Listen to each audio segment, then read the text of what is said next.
Une entente aux multiples facettes. Le Marzen et l'entité sioniste. Entente scellée sur le temps vraisemblablement à observer la pléthore d'accords consacrés depuis quelques semaines.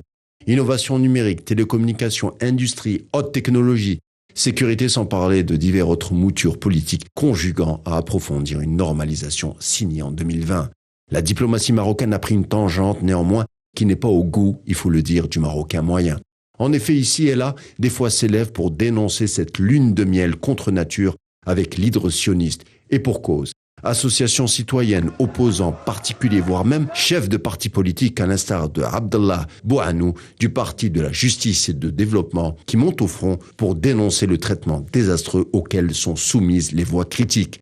Le régime, en guise de réponse, ne lésine pas à museler ces voix discordantes. À l'exemple de l'interdiction par les autorités marocaines de la marche du Front social prévue hier et dont le but était de dénoncer le flirt diplomatique vérolé ainsi qu'une flambée des prix comme les produits de base et les carburants.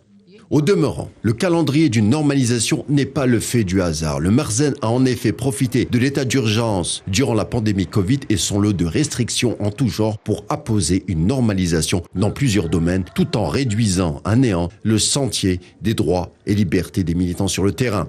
Entre la sagesse populaire et la courbure d'échine, Mohamed VI ou le risque de la scoliose. Par ailleurs, et sur un autre versant, quoique, l'observateur marocain contre la normalisation alerte quant à l'ouverture à Casablanca et Rabat des bureaux de la chaîne d'information sioniste.